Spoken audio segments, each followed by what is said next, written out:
Klepper's Corner, Today in History, July 1st edition. Welcome back to Klepper's Corner, where we dig into the timeline of human chaos and ask, was it always this dumb? Turns out, yes. July 1st is one of those days that history just couldn't resist. It's got nation building, war launching, commercial brainwashing, and a Walkman that made your neighbor ignore you harder than your dad did when you said you wanted to be an artist. So buckle up. We're flipping the calendar to July 1st and diving into the whirlwind of idiocy, brilliance, and accidental breakthroughs that shaped the world you now regret scrolling through. Segment 1, the Confederation of Canada, 1867. July 1st, 1867, Canada officially became a thing, or as Canadians call it, the polite version of revolution. The British North America Act united Ontario, Quebec, Nova Scotia, and New Brunswick into the Dominion of Canada, giving birth to a country that proudly declares, "We're like America, but we recycle." Now, not everyone was thrilled. Nova Scotia mourned its independence like a teen losing access to their Netflix password. Local newspapers declared the province dead before it even joined the party. Meanwhile, British Columbia flip-flopped harder than a pancake on a hot skillet, first wanting to join the U.S., then deciding Canada had better snacks and less gunfire. And let's not forget Prince Edward Island, which skipped the initial party like a guy dodging the group text, only to show up in 1873 when Canada offered financial bribes. Because nothing says patriotic unity like cold, hard cash. Today, July 1st, is celebrated as Canada Day, complete with fireworks, maple leaf merch, and uncomfortable conversations about Indigenous sovereignty.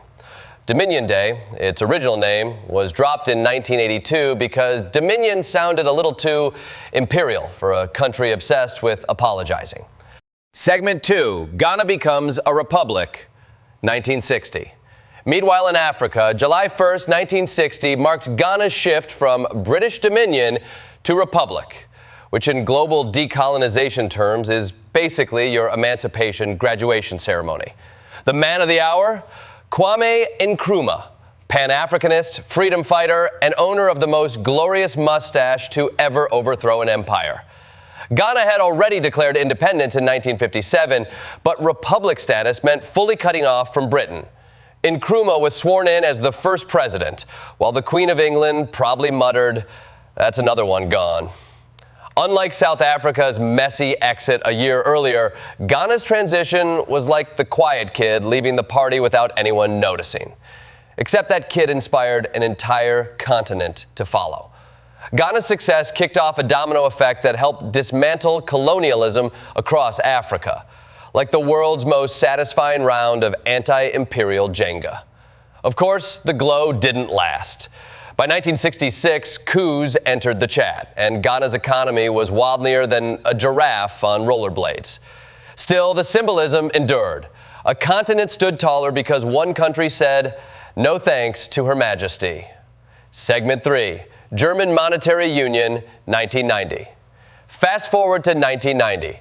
East and West Germany had been living the awkward, estranged sibling life, and then suddenly it was family reunion time. At midnight on July 1st, the German Monetary Union came into effect. East Germany ditched its old currency and adopted the Deutschmark, basically trading in a rusted-out Trabant for a BMW and discovering you can't afford gas. The moment was joyous for 5 minutes. East Germans rushed banks like they were giving out concert tickets. But then came the hangover. Their economy face-planted. Western products flooded in, local industries died, and unemployment shot up faster than David Hasselhoff's popularity in Berlin. Chancellor Kohl promised a one-to-one currency swap, which was great politics and horrible economics. Like telling your kid their macaroni art is worth a Picasso. It helped pave the way for full reunification in October, but economically, East Germany entered one of Europe's deepest depressions. So yes, capitalism won, but not without stomping on a few million paychecks first. Segment 4, the handover of Hong Kong, 1997. Also on July 1st, but in 1997, the British handed over Hong Kong to China, ending 156 years of colonial rule. It was like giving the keys to your Airbnb back and muttering, "Don't mess up the place." Under the Sino-British Joint Declaration, Hong Kong was supposed to remain capitalist, free, and chill for 50 years. Spoiler alert, that didn't exactly happen. Beijing promised one country, two systems. What they meant was one country, and we'll let you pretend there's two until you try to vote. While Thatcher called it a diplomatic triumph, Hong Kongers were less optimistic. Surveys at the time showed most people didn't want the handover. But hey, it's not like they had a vote. Since then, things have gotten tense. Mass protests, national security laws, bans on Winnie the Pooh memes. It's been a ride. And that 50-year guarantee, we're barely halfway through and it already feels like a garage sale contract signed in invisible ink. Segment 5, the Battle of Gettysburg begins, 1863. Now let's go back in time to the good old days when America was divided. Wait, even more divided. July 1st, 1863 marked the beginning of the Battle of Gettysburg. Confederate General Robert E. Lee thought, hey, let's take this show on the road, and invaded Pennsylvania. Union General John Buford set up on Seminary Ridge, yelling, "Hold the line," like a Civil War version of Braveheart. General John Reynolds showed up, heroically got shot, and the Union retreated through the town like your drunk uncle exiting Thanksgiving dinner. Confederates won that day. Kind of. But the Union grabbed the high ground and decided to keep it.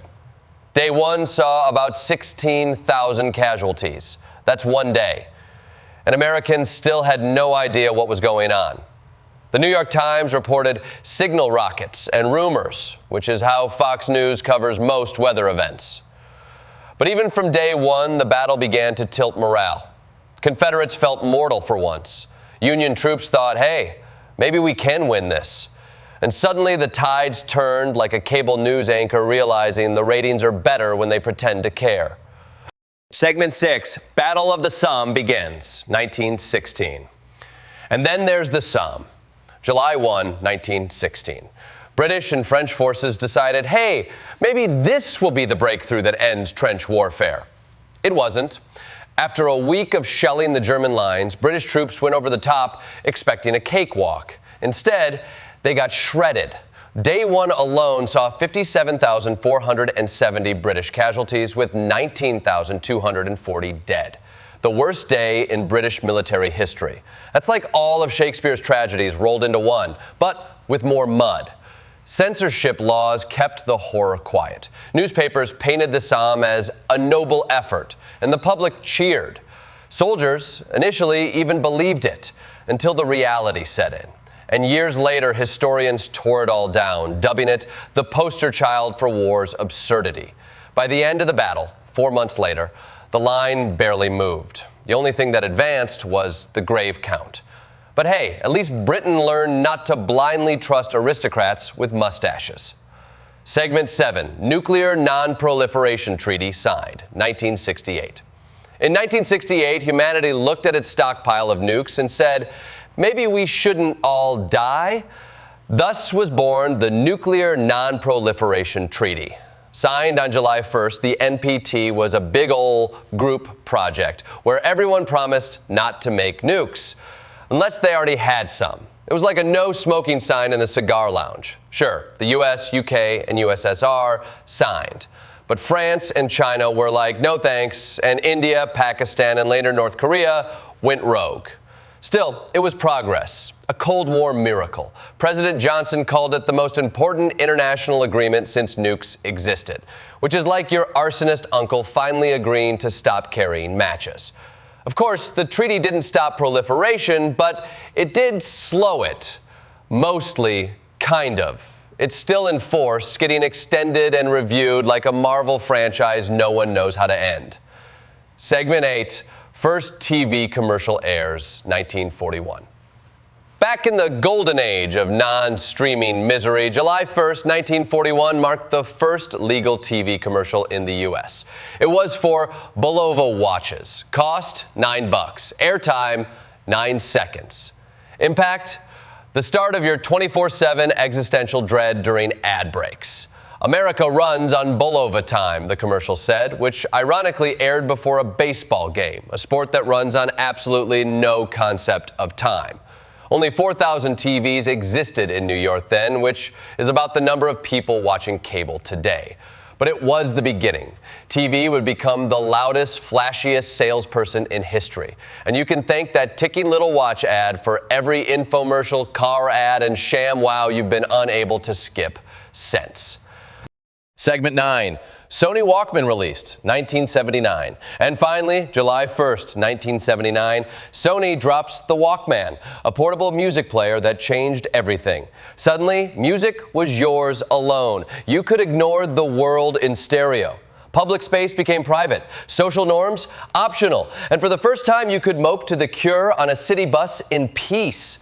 Sony thought it was risky. Who would want to wear headphones in public? Turns out, everyone. Sales exploded. The orange foam headphones became a status symbol, and music producers even changed how albums were mixed, prioritizing headphone quality. Sure, critics whined about antisocial behavior, but Walkman users were too busy rewinding their mixtapes to care. This little device set the stage for iPods, AirPods, and that guy on the subway playing Metallica at full volume with no headphones at all. And there you have it, July 1st, the day that built countries, shattered economies, confused soldiers, launched TV ads, and turned us all into headphone zombies. It's a reminder that history is less a highlight reel and more a blooper reel with a great soundtrack. I'm Jordan Klepper. This has been your deep dive into time's chaotic playground. Join us next time for more moments that made the world weird, one misguided decision at a time.